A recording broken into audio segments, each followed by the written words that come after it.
रिज़्क़ में बरकत का 9वां सबब है कमज़ोरों पर, ज़ईफ़ों पर ख़र्च करना। नबी अकरम सल्लल्लाहु अलैहि वसल्लम ने इरशाद फरमाया, हल तुनसरूना व तुरज़क़ूना इल्ला बिज़ुअफ़ाइकुम, तुम्हारी मदद नहीं की जाती, तुम्हें रिज़्क़ नहीं दिया जाता मगर तुम्हारे कमज़ोरों की वजह से। ये सही बुखारी की रिवायत है।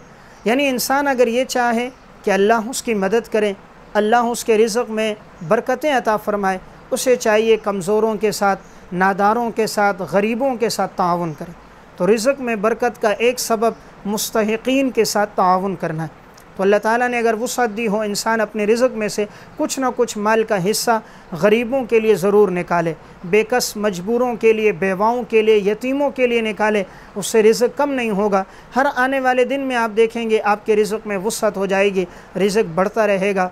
इन गरीबों की दुआएँ, बेवाओं और यतीमों की दुआएँ इंसान को वो मकाम दिला देती हैं जहाँ बसा औक़ात इंसान अपनी इबादत के ज़रिए भी नहीं पहुँच सकता।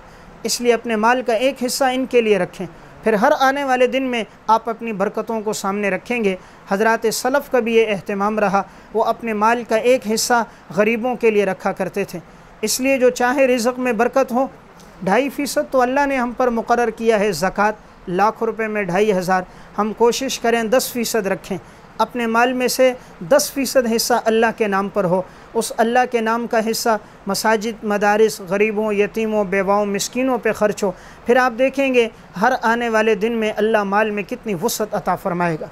कुरान में अल्लाह ताला यही फ़रमाते, मन ज़ल्लज़ी युक़रिज़ुल्लाह क़र्ज़न हसना फ़युज़ाइफ़हु, कौन है जो अल्लाह को कर्ज़ देगा, अल्लाह दुगना करके वापस करेगा, अल्लाह डबल करके वापस करेगा। दुनिया का कोई ताजिर ऐसा नहीं जो माल पे दुगना करके डबल नफ़ा दे। 1 लाख रुपए पर 1 लाख कोई नफ़ा नहीं देता लेकिन अल्लाह ताला फरमा रहे हैं कि जो मेरे रास्ते में ख़र्च करेगा हम उसको डबल करके नफ़ा वापस करेंगे।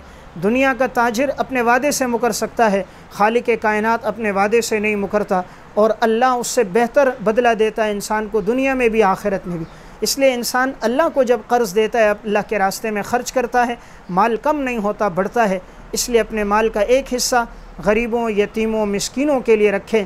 फिर हर आने वाले दिन में आप देखेंगे आपके रिज़्क़ में कितनी वुसअतें और बरकतें होती हैं।